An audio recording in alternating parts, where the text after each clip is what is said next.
Hello दोस्तों, नमस्कार। स्वागत है आप सभी का एक्सपर्ट क्लासेस साधना त्यागी प्लेटफॉर्म में। मेरा नाम साधना त्यागी, आप सभी का स्वागत करते हैं। दोस्तों, अगर आप TET, C TET, super TET, TGT, PGT या किसी भी शिक्षक भर्ती की तैयारी कर रहे हैं या फिर किसी अन्य सब्जेक्ट की तैयारी कर रहे हैं और उसमें संस्कृत है आपका सब्जेक्ट, तो ये वीडियो आपके लिए बहुत ही ज़्यादा लाभदायक होगी। वीडियो में बने रहिए, वीडियो को लास्ट तक ज़रूर देखिएगा और अगर वीडियो अच्छी लगे तो लाइक, शेयर, सब्सक्राइब जरूर कीजिएगा। तो चलिए आज की क्लास को स्टार्ट करते हैं। आज की क्लास होगी आपकी संस्कृत की, जो कि महत्वपूर्ण प्रश्नों पर आधारित ये वीडियो रहेगी। तैयारी रहेगी आपकी शून्य से शिखर तक। तो वीडियो को स्टार्ट करते हैं। आज का अपना पहला क्वेश्चन है कि स्पर्श संज्ञक वर्णों की संख्या है। यहाँ पर पूछा जा रहा है कि स्पर्श संज्ञक वर्णों की संख्या है। हिंदी में क्या होता है, स्पर्श व्यंजन की संख्या होती है और संस्कृत में स्पर्श संज्ञक वर्णों की संख्या पूछा जा रहा है। ठीक है, तो संज्ञक का मतलब आप कंफ्यूज नहीं होना है, व्यंजन ही होता है कि स्पर्श व्यंजन वर्णों की संख्या है। ठीक, तो पहला है 33, दूसरा ऑप्शन है 5, तीसरा विकल्प ऑप्शन है 25 और चौथा ऑप्शन है 10। ठीक है, तो स्पर्श संज्ञक वर्णों की संख्या क्या होता है, पहले तो आप इसको बाद में देखिएगा। पहले ये जानना जरूरी है कि स्पर्श व्यंजन कहते किसे हैं, स्पर्श व्यंजन कितने होते हैं संस्कृत में, कितने होते हैं हिंदी में। ठीक, तो 5 वर्ग होते हैं। वर्ग कितने होते हैं, तो वर्ग होते हैं 5। कितने होते हैं वर्ग, 5। कौन कौन से होते हैं, का वर्ग, चा वर्ग, टा वर्ग, पा वर्ग, सॉरी एक मिनट, का वर्ग, चा वर्ग, ता वर्ग, ता वर्ग और पा वर्ग। ठीक है, कितने हो गए, 5 हुए। का वर्ग हो गया, चा वर्ग हो गया, टा वर्ग हो गया, ता वर्ग हो गया और पा वर्ग हो गया। तो वर्ग कितने होते हैं, 5 वर्ग होते हैं। और हर वर्ग में वर्ण कितने होते हैं, तो वो भी आपके 5 होते हैं। यानी कि वर्ग कितने हुए, वर्ग हुए आपके 5 और वर्ग कितने होते हैं, तो 5 होते हैं हर वर्ग में। क्योंकि का में कितने वर्ण होते हैं, का, खा, गा, घा, अंगा, कितने वर्ण हुए, 5 हुए। तो अगर 5 को हम 5 से मल्टीप्लाई करेंगे कितना हो जाएगा, 25 हो जाएगा। कितना हो जाएगा, 25। तो हमारा आंसर निकल के सामने आ गया कि स्पर्श व्यंजन वर्णों की संख्या होती है 25। कितनी होती है, 25 होती है। उसके बाद जो वर्ण होते हैं क्या आता है, पा, फा, वा, मा, या अगर आ जाए तो या क्या होता है, अंतःस्थ व्यंजन हो जाते हैं। तो फिलहाल यहाँ पर कितने स्पर्श व्यंजन है, तो 25 हो गए। ठीक, क्वेश्चन नंबर दूसरा यहाँ पर संस्कृत में अयोग व वर्णों की संख्या है। ठीक है, अगर हिंदी की बात की जाए कि हिंदी में अयोग व वर्णों की संख्या कितनी है, तो हिंदी में 2 होते हैं, अंग और आह। ठीक है, यानी कि अनुस्वार और विसर्ग। और संस्कृत में कितने होते हैं, तो ये देखना है कि पहला ऑप्शन है 5 होते हैं, दूसरा 4 होते हैं, तीसरा 2 होते हैं और चौथा ऑप्शन है कि 8 होते हैं। तो अगर संस्कृत में हम बात किए कि संस्कृत में अयोग व वर्णों की संख्या कितनी होती है, तो 4 होती है। कितनी होती है, 4 होती है। हिंदी में कितनी होती है, 2 होती है। तो दोनों में कंफ्यूज नहीं होना है। हिंदी में आ जाए तो 2 और अगर संस्कृत में आ जाए तो 2 का 2 कर दो, मल्टीप्लाई 2 से हो गया 4। ठीक, कौन कौन से होते हैं, आंसर तो मेरा हो गया कि 4 होते हैं, लेकिन क्वेश्चन मतलब कौन कौन से होते हैं ये भी तो जानना जरूरी है ना कि कौन कौन से होते हैं। तो पहला हो गया आपका अनुस्वार।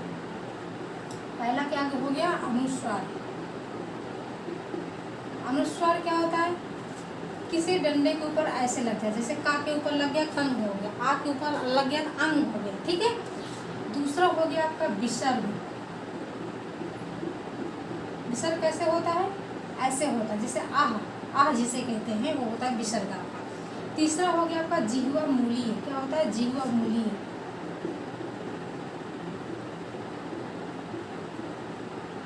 जिह्वा मूलीय और आपका होता है उपभ्रमणीय।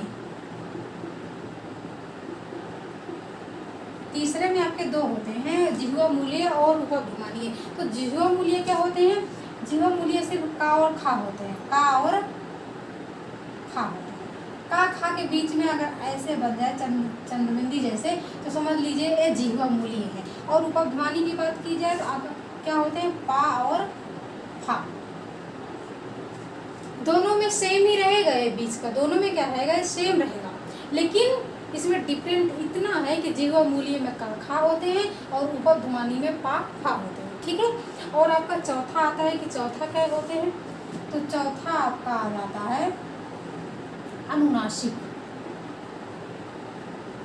अनुनासिक का मतलब समझ रहे हैं, जो नाक से बोला जाए। अनुनासिक जो नासिका से बोला जाए वही होते हैं हमारे अनुनासिक, ठीक, वर्ण। जैसे हो गया मूंगा, ठीक, इया, आड़ा और माँ, दिख रहा है। अनुनासिक कितने हो गए, 5 होते हैं। कितने होते हैं, 5 होते हैं। अंगा हो गया, इया हो गया, आड़ा हो गया, ना हो गया और माँ होते हैं, ठीक है। अनुनासिक वर्ण होते हैं, अनुनासिक व्यंजन कह सकते हैं ना, व्यंजन, ठीक। पहला क्या है, आयोग हुआ कितने, अनुस्वार, दूसरा विसर्ग, तीसरा जिह्वा मूल्य जिसमें काखा होते हैं, उपध्मानी में पाफा होते हैं, और अनुनासिक व्यंजन में क्या होते हैं, अंगा होते हैं, इया होते हैं, आड़ा होते हैं, ना होते हैं, मा होते हैं। जो पंचम अक्षर होते हैं वही हमारे अनुनासिक व्यंजन होते हैं, ठीक। क्लियर हो गया, कोई डाउट है, नहीं होना चाहिए डाउट, क्योंकि सारा कुछ क्लियर हो गया है। क्वेश्चन नंबर तीसरा है यहाँ पर कि इनमें से कौन सा वर्ण स्पर्श व्यंजन नहीं है। अभी हमने बताया कि स्पर्श व्यंजन वर्णों की संख्या कितनी होती है, तो 25 होती है। लेकिन यहाँ पर क्या पूछा जा रहा है कि इनमें से कौन सा नहीं है, तो का से लेके माँ तक जो होते हैं वो स्पर्श व्यंजन होते हैं, लेकिन जो इसके बाहर हैं वही समझ लीजिए आपकी नहीं है, ठीक। तो पहला है का, ये है, चा है, ए भी है, टा है, ए भी है, और अगर या की बात करें तो यही नहीं है, क्योंकि या क्या है, अंतहिस्थ व्यंजन है। क्या है, अंतहिस्थ व्यंजन, ठीक। या क्या है, अंतहिस्थ व्यंजन। और पूछा गया इनमें से कौन सा नहीं है, तो आपका आंसर या निकल के आ जाता है शाम में। तो दोस्तों ये वीडियो आपको कैसी लग रही है, अगर अच्छी लग रही है तो लाइक करना, अगर आप सेशन में पहली बार जुड़े हैं तो चैनल को सब्सक्राइब जरूर करना, साथ ही बेल आइकन को प्रेस करना, जिससे वीडियो का नोटिफिकेशन आपको मिलता रहे। और हाँ, आपके फैमिली में, फ्रेंड्स या रिलेटिव्स में कोई भी अगर पढ़ना चाहता है, टेट, सीटेट या किसी भी अन्य तैयारी करना चाहता है, तो आप उसको इस वीडियो को शेयर कर सकते हैं, ठीक है। यहाँ तक आपको किसी को कोई प्रॉब्लम तो नहीं होना चाहिए। क्वेश्चन नंबर 4 है, यहाँ पर कुछ भाइयों का अभी कमेंट आया था कुछ टाइम पहले कि कुछ डू समथिंग डिफरेंट होना चाहिए कुछ क्लास। तो मैं आपको बता दूँ भाई कि क्या है अभी कि मेरे पास कुछ सुविधा की कमी है, तो इसलिए समथिंग डिफरेंट नहीं हो पा रहा है। लेकिन कि अगर आपका सपोर्ट ऐसे ही रहा, अगर आप वीडियो को डेली वॉच कर रहे हैं, तो टाइम आएगा ज़रूर कि समथिंग डिफरेंट ज़रूर होगा, ठीक है। तो बस अपना सपोर्ट आप बनाए रखिए। क्वेश्चन नंबर 4 है कि महेश्वर सूत्रों की संख्या है, महेश्वर सूत्रों की संख्या कितनी है। बहुत ही ज़्यादा महत्वपूर्ण इम्पॉर्टेंट BIMP क्वेश्चन है कि महेश्वर सूत्रों की संख्या है। तो पहला है 4, दूसरा है 10, तीसरा है 14 और चौथा है 20। यहाँ से आपके बहुत ही सारे क्वेश्चंस बनते हैं जो कि सूत्रों से बनते हैं, ठीक है। तो क्या पूछा गया, महेश्वर सूत्रों की संख्या। तो सबसे पहले तो ये बताइएगा कि महेश्वर सूत्र किसने दिए हैं। तो ये दिए हैं महर्षि पाणिनि ने, महर्षि पाणिनि। महर्षि पाणिनि के अनुसार महेश्वर सूत्रों की संख्या कितनी है, तो 14 है। कितनी है, 14 है। यहाँ पर कौन सा विकल्प लॉक हो जाएगा, तीसरा विकल्प आपका लॉक हो जाएगा। अगर एग्जाम में पूछा जाए कि किसके अनुसार महेश्वर सूत्रों की संख्या 14 है, तो महर्षि पाणिनि के अनुसार, क्योंकि महर्षि पाणिनि ने महेश्वर सूत्रों की संख्या कितनी बताई है, तो 14 बताई, ठीक। क्वेश्चन नंबर 5 है कि चा वर्ण का उच्चारण स्थान। उच्चारण स्थान से भाई बहुत ही सारे क्वेश्चन आते हैं। उच्चारण स्थान से कंठ से है, तालु से है, नासिका से है, किससे है। तो यहाँ पर पूछा गया कि चा वर्ण का उच्चारण स्थान पूछा गया। तो पहला है कंठ, दूसरा है तालु, तीसरा है ओष्ठ और चौथा है मूर्धा, ठीक। क्या पूछा गया, चा का पूछा गया। अगर का पूछा जाए तो क्या हो जाए, आकु विसर्जनीय नाम कंठा, यानी कि आ वर्ग आ का और का वर्ग का जो उच्चारण स्थान होता है वो कंठ होता है। लेकिन यहाँ क्या पूछा गया है, चा वर्ग का पूछा गया है। तो इचु यशा नाम तालु, इचु यशा नाम तालु, यानी कि ई का और चा वर्ग का, चा वर्ग का शा का जो है उच्चारण स्थान क्या होता है, तो ताल होता है, ठीक है। क्या होता है, तालु होता है। ई का और च वर्ग का शा का उच्चार स्थान क्या होता है, तालु होता है। ऐसे ई च वर्ग और शा आ जाए क्या हो जाएगा इसका उच्चार स्थान, तो तालु होता है। यहाँ पर क्या पूछा गया, चा का पूछा गया, तो यहाँ पर तालु आपका हो जाएगा। दूसरा विकल्प आपका लॉक हो जाएगा, इचु ऐसा नाम तालु। ये क्या नाम है, इसका ये नहीं है कि ना का उच्चार स्थान माँ का उच्चार स्थान, नहीं, ये यहाँ तक होता है। ई का, चा वर्ग का और या का और सा का, ठीक। या नहीं बताया इसमें, या का भी, हाँ या का भी होता है, या और सा का, ठीक।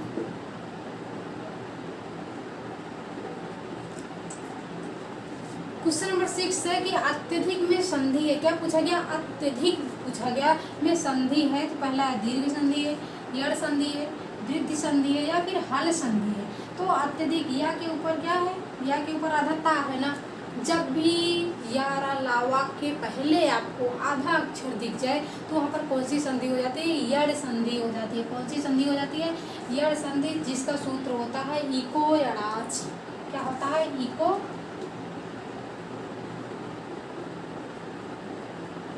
इको यड़ाच, ठीक है। तो यहाँ पर कौन सी संधि हो जाएगी, यड़ संधि हो जाएगी। किसी को यहाँ तक कोई डाउट, ठीक है। तो इसका क्या हो जाएगा, यड़ संधि। अगर सूत्र की बात की जाए तो इको यड़ाच हो जाएगा। क्वेश्चन नंबर 7 है कि राजपुत्र में समास है। यहाँ पर पूछा जा रहा है कि राजपुत्र में कौन सा समास है। तो पहला है तत्पुरुष समास है, दूसरा है कर्मधारय समास है, तीसरा है कि क्या द्वंद्व समास है, चौथा है कि क्या द्विगु समास है। तो राजपुत्र, अगर इसका आप निकालेंगे समास, विग्रह करेंगे तो क्या हो जाएगा, राज्ञा पुत्रा, राज्ञा पुत्रा, यानी कि राजा का पुत्र। हिंदी होगा इसका राजा का पुत्र। इसमें क्या आया, क्या आया है आपका, का आया है। तो जब का आ जाए तो क्या हो जाएगा, तत्पुरुष समास हो जाएगा। क्या हो जाएगा आपका, तत्पुरुष समास हो जाएगा। यहाँ पर पहला विकल्प आपका लॉक हो जाएगा, ठीक है। क्वेश्चन नंबर 8 है कि नीलकंठ में समास है। नीलकंठ में कौन सा समास है ये बताना है। पहला है बहुव्रीहि समास है, दूसरा है तत्पुरुष समास है, तीसरा है द्विगु समास है या फिर चौथा है कि अव्ययी भाव समास है। यहाँ पर क्या पूछा जाए, नीलकंठ में कौन सा समास है। अगर इसका हम विग्रह करते हैं तो क्या हो जाएगा, नीलः कंठः यस्य सः। क्या हो जाएगा, नीलः कंठः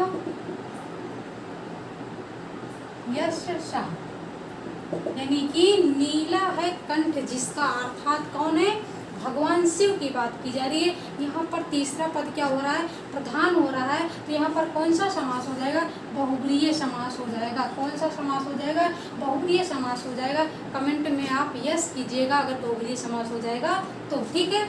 तो यहाँ पर हम पहला विकल्प लॉक कर देंगे। अब क्वेश्चन नंबर 9 है कि बालकः हस्तेन खादति, हस्त शब्दे कारकम। यहाँ पर पूछा जा रहा है कि हस्त शब्द में कौन सा कारक है, ठीक है।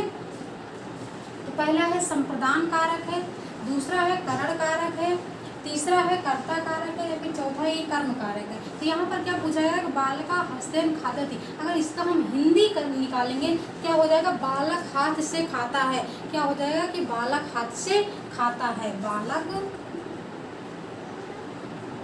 हाथ से खाता। क्वेश्चन नंबर 9 है कि बालका हस्तेन खादति। यहाँ पर पूछा जा रहा है कि बालका हस्तेन खादति, हस्त शब्दे कारकम किम। यहाँ पर पूछा रहा हस्त का, हस्त शब्द में कौन सा कारक पूछा जा रहा है, ठीक। तो बहुत ही आसान है आपको कारक पहचानना।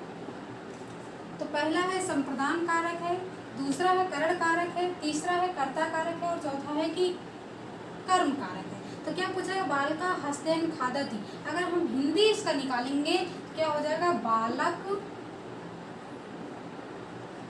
हाथ से खाता है, बालक हाथ से खाता है। तो क्या आ रहा है कि खादति, हस्त में आपको देखना है कि हाथ से, यहाँ पर क्या लग जाएगा, से लग जाएगा कि बालक हाथ से खाता है।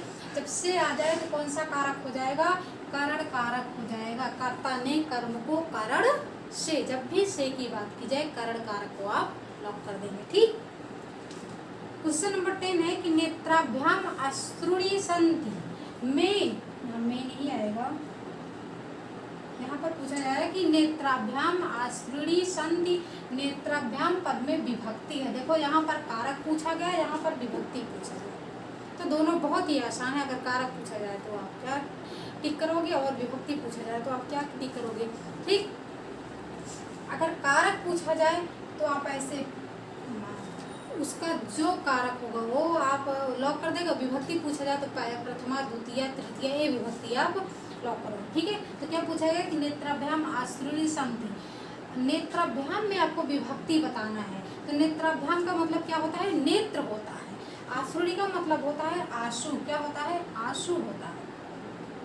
संधि मतलब होता है, संधि मतलब होता है मतलब नेत्र से आंसू गिर रहे हैं, बह रहे हैं, कुछ भी हो रहे हैं। ठीक है, कि नेत्र से आंसू बह रहे हैं या फिर नेत्र से आंसू गिर रहे हैं, तो क्या हो रहा है, नेत्र, मान लो ये नेत्र है। ठीक है, क्या है, नेत्र है। और ये क्या है, आंसू है। ठीक, ऐसे नहीं होगा, ये नेत्र है। ठीक, और ये आंसू है। तो नेत्र से जब आंसू गिरेंगे तो क्या हो जाएंगे, नेत्र से अलग होंगे ना, अलग होंगे कि नहीं होंगे, अलग हो जाएंगे। जब नेत्र से आंसू बहेंगे तो क्या हो जाएंगे, अलग होंगे।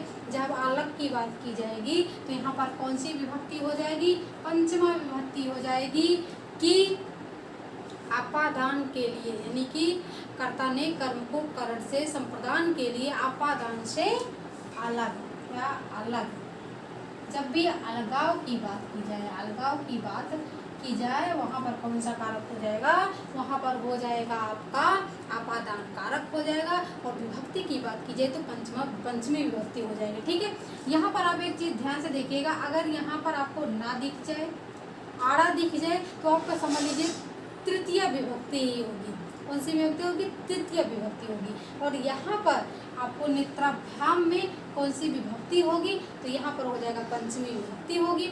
और कौन सा कारक होगा, तो आपादान कारक हो जाएगा। ठीक, कारक कौन सा होगा, तो आपादान कारक। क्लियर हो गया। नेत्र से आंसू गिर रहे हैं या फिर बह रहे हैं, नेत्र से आंसू तो क्या हो रहे हैं, अलग हो रहे हैं। जब भी अलगाव की बात की जाए तो यहाँ पर कौन सा कारक हो जाएगा, आपादान कारक। अलगाव मतलब आपादान। ठीक, तो ये थी आज के कुछ महत्वपूर्ण क्वेश्चंस जो कि आपके लिए बहुत ही ज़्यादा इम्पॉर्टेंट है।